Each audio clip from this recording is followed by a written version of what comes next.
Sí, mamá, sí. Que sí, que estoy todos los días en un gimnasio de de mantenimiento.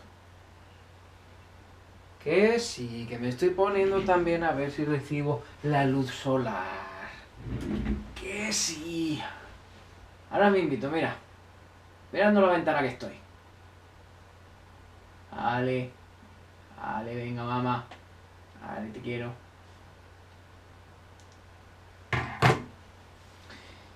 Ay, puesto en la cuarentena.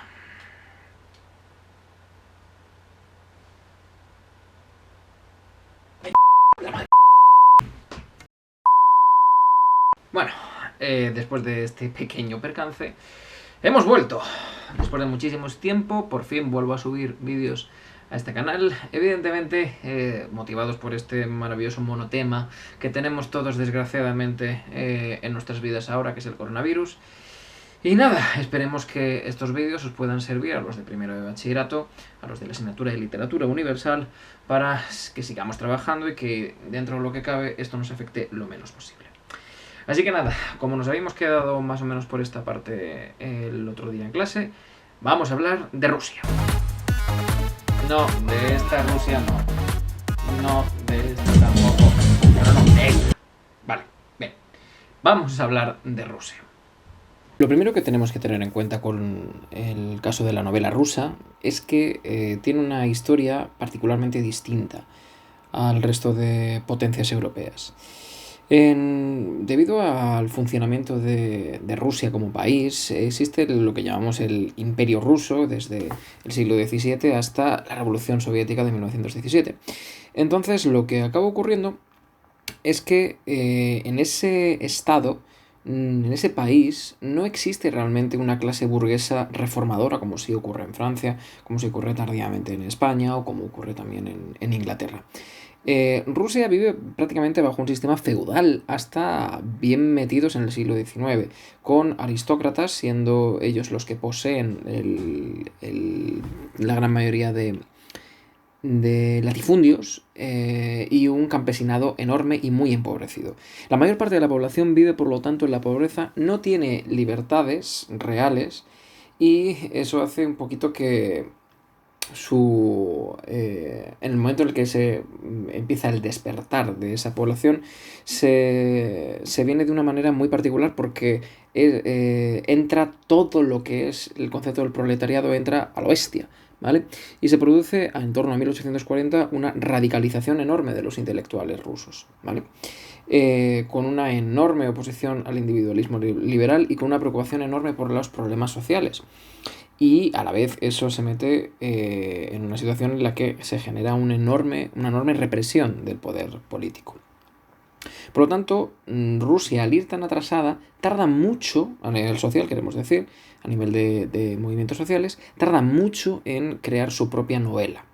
Fijaos incluso que la aristocracia lo que le gustaba era leer en otros idiomas, preferentemente en francés. Eso no favorece el nacimiento de una literatura propia. Es con la llegada de Nikolai Gogol como introductor del realismo con su obra Almas Muertas, y luego también la llegada ligeramente posterior de Iván Turgenev, donde ya se empieza a ver una serie de temáticas muy concretas de estos autores y ya más propias dentro de lo que entendemos como el realismo ruso. Eso sí, es gracias a dos auténticos titanes y absolutos genios de dentro de la literatura rusa que llegamos a la madurez de este movimiento cuando aparecen Fyodor Dostoyevsky y León Tolstoy. Como sabéis, mi ruso no es muy allá, pero bueno, ahí está. Aquí les tenéis. ¿Qué impulsa a alguien a asesinar a sangre fría? ¿Qué pasa por la mente del asesino? ¿Y qué clase de sociedad engendra semejantes individuos? Hace más de 150 años, Fyodor Mikhailovich Dostoyevsky abordó estos interrogantes en lo que sería una de las obras más famosas de la literatura rusa e universal, Crimen y Castigo. Publicada en fascículos en una revista literaria en 1866, la novela cuenta la historia de Rodion Romanovich Raskolnikov, un joven estudiante de Derecho que vive en San Petersburgo. Raskolnikov vive sumido en la más denigrante pobreza y al inicio de la novela se queda sin dinero para continuar sus estudios. Las cartas que recibe de su hogar rural solo aumentan su angustia, pues advierte cuánto se han sacrificado su madre y su hermana por su futuro. Cada vez más desesperado, tras vender sus últimos objetos de valor a una prestamista anciana, urde un plan para asesinarla y robarle. Pero la conmoción causada por llevar a cabo este acto va a resultar mucho mayor de lo que él puede tolerar. Si bien la novela es a veces considerada uno de los primeros thrillers psicológicos, su alcance es bastante mayor que la turbación interna que tenga Raskolnikov. Desde frías tabernas y precarios apartamentos a estaciones de policía totalmente claustrofóbicas, hasta el rincón más sórdido de San Petersburgo de este siglo XIX, es representado en la vehemente prosa de Dostoyevsky. Descubrimos personajes como Mermaledov, un desdichado exfuncionario cuya adicción a la bebida condujo a su familia a la ruina, y Svidrigailov, un noble desequilibrado y libidinoso. Cuando la familia de Raskolnikov llega al pueblo, su inocencia moral genera un contraste extremo con la depravación de los otros personajes. A medida que sus destinos se entrelazan cada vez más, esta sombría representación de la sociedad rusa refleja la complejidad de las propias experiencias de vida del autor y sus ideas en desarrollo. Siendo un joven que dejó atrás una prometedora carrera militar como ingeniero, Dostoyevsky se había interesado en las ideas del socialismo y la reforma. Se unió a un grupo de intelectuales que debatían textos revolucionarios, prohibidos por el gobierno imperial.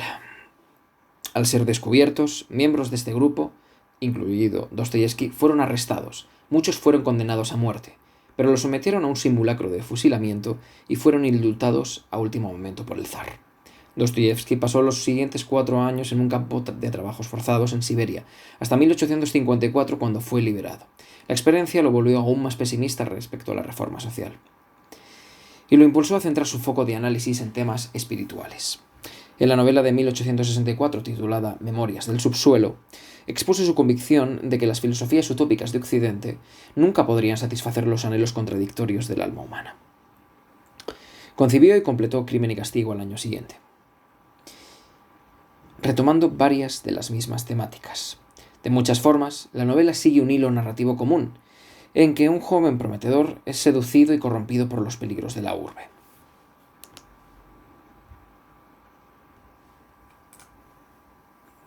Pero su crítica social es mucho más profunda. Raskolnikov decide de forma racional que su propio progreso, a expensas de la muerte de la explotadora prestamista, sería un gran beneficio para toda la sociedad. Al decidir esto, evoca el egoísmo moral y el utilitarismo, adoptados por muchos de los intelectuales contemporáneos de Dostoyevsky. Y al creer que su inteligencia lo autoriza a trascender tabúes morales, se crea una especie de superhombre, se desprende totalmente de su propia humanidad. Si bien el libro aborda principalmente cuestiones relacionadas con la moralidad, Crimen y Castigo nunca es un libro interpretado como moralista, pues cada personaje contribuye con su distintiva y convincente voz. Una de las características más destacadas de Crimen y Castigo es su capacidad de estremecer, a pesar de que los detalles del asesinato central se revelan en el mismo primer acto del libro.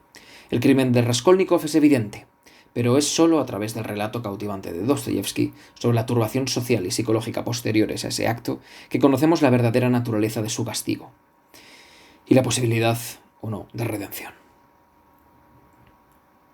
Ahora os voy a leer un pequeño fragmento que tenéis en el libro sobre el asesinato para que entendamos un poco todo esto. Le dio el golpe precisamente en la mollera, a lo que contribuyó la baja estatura de la víctima. Enseguida le hirió por segunda y por tercera vez, siempre con el revés del hacha y siempre en la mollera. La sangre brotó cual de una copa volcada y el cuerpo se desplomó hacia adelante en el suelo. Él se echó atrás para facilitar la caída y se inclinó sobre su rostro. Estaba muerta. Las pupilas de los ojos, dilatadas, parecían querer salirse de las órbitas. La frente y la cara muequeaban en las convulsiones de la agonía. Como podéis comprobar, es una forma de escribir en la que miramos a los ojos de los elementos más desagradables de una sociedad y de lo que un personaje puede llegar a hacer autoconvencido de una idea nociva. Es indudablemente curioso que unos cuantos años antes de que apareciera un filósofo tan influyente como es Friedrich Nietzsche, publicando Así habló Zaratustra y su idea del superhombre y demás, es curioso cómo ya lo vemos en Raskolnikov, ¿vale? El personaje de Crimen y Castigo, en todo momento se plantea estas ideas de que hay seres que están por encima de otros y que tienen derecho a decidir qué es lo mejor y qué es lo peor por encima de la moral imperante. Es curioso también que haya tanto bigote en el siglo XIX. Y tanto. Y tanto. Los temas recurrentes que vamos a ver en Dostoyevsky, no solamente en Crimen y Castigo, sino también en obras como El idiota o Los hermanos Karamazov, es principalmente la rebelión contra las circunstancias personales o sociales y la dificultad de esa acción liberadora, la enorme culpabilidad que solamente se vence a través del sufrimiento y el sacrificio personal, y luego la destrucción de los valores tradicionales y la afirmación de la espiritualidad rusa. Sus personajes estarán atormentados y en sus obras los podemos dividir en tres categorías. Los humildes cristianos, que muchas veces son víctimas del egoísmo de otros personajes, pero que son uno de los pocos que tienen una posibilidad de redención. Los cínicos libertinos, que están totalmente dominados por su egoísmo, y luego los nihilistas totalmente autodestructivos, y los intelectuales rebeldes. Acto seguido podemos hablar de León Tolstoy. Al igual que Dostoyevsky, es absolutamente innegable el hecho de que su biografía es importante. En su caso, primero era noble, venía de una familia de propietarios. Sin embargo, abrazó sobre todo una cosa bastante curiosa, que es un anarquismo muy marcado. Tenía unos serbios a los que liberó, luchó contra la Iglesia ortodoxa, fue excomulgado, ¿vale? Y fue un personaje digno de historias, pero a la vez, sobre todo, él se dedicó a contarlas. ¿Cuáles eran los temas que más le interesaban a Tolstoy? Por un lado, la cuestión social, ¿vale? Le gusta retratar a la sociedad rusa del momento. Va a ser un crítico enorme con la nobleza, ¿vale? Sobre todo en obras como Ana Karenina, donde se va a ver una nobleza hipócrita, egoísta, a todas luces injusta. Y la clase trabajadora va a tener ciertos valores espirituales y humanos. Con respecto a lo existencial, la gran mayoría de personajes de Tolstoy son infelices. Buscan un camino para encontrar y hallar esa felicidad, pero siempre hay un enorme choque entre las normas sociales y los deseos de satisfacción. Y por último, el autor va a entender la fe como la única vía de escape a esa angustia vital. Pero, un poco anticipando lo que luego nos encontraremos en Unamuno con San Manuel Bonomártir y otras obras, vamos a tener, por un lado, una iglesia que él entiende como opresora, como causa de muchas de las injusticias sociales, y luego su fe, el otro gran problema que encuentra es que es una fe racional, y los grandes misterios no pueden superar, o sea, mejor, la fe racional no supera los grandes misterios. Obras importantes de Tolstoy, que han llegado a ser auténticas obras maestras de la literatura universal, podríamos hablar de Guerra y Paz, publicado en 1869, en la que nos cuenta un poco la historia de 4 familias a lo largo de las guerras napoleónicas en las que Rusia se vio envuelta. Es una novela histórica hasta cierto punto, porque lo que más se centra es en las relaciones personales y amorosas que surgen entre los personajes. Le sirvió para hacer un enorme análisis de las clases nobles rusas. Otra novela sería Ana Karenina, de la que ya hablamos en clase, que esta la sitúa en el momento concreto, y como ya hablamos de precursores como Madame Bovary o la regenta, hablaría del adulterio de una mujer que es Ana, ¿vale?, que desarrolla una relación amorosa con un militar, con Bronsky, fuera de su matrimonio, ¿vale? El matrimonio que tiene con Karenin, su esposo, no tiene ningún tipo de pasión o de interés para ella, y al final poco a poco va dejándose llevar por esto, hasta que llega el momento en el que, totalmente aislada y abandonada tanto por su marido como por el hecho de que cree que Bronsky es infiel, acaba arrojándose bajo un tren. Nos sirve como análisis de la alta sociedad del tiempo de Tolstoy. Sobre todo denuncia lo absolutamente mezquina, hipócrita y cínica y carente de valores que le parecía la aristocracia rusa. Y nada más, espero que al menos este vídeo os haya aclarado un poquito cómo vamos a proceder. Recordad que en la descripción del vídeo tenéis los ejercicios que tenéis que hacer, ¿vale? Básicamente os indico dónde sacar el comentario que vais a analizar. Poco a poco iré subiendo vídeos, intentaré que sean 2-3 por semana, esperemos que pueda mantener ese ritmo para que no perdamos el tiempo, pero sobre todo recordad, lo importante es que continuéis leyendo las novelas que tenéis que plantearos, ¿vale? Nada más, nos vemos, hasta pronto.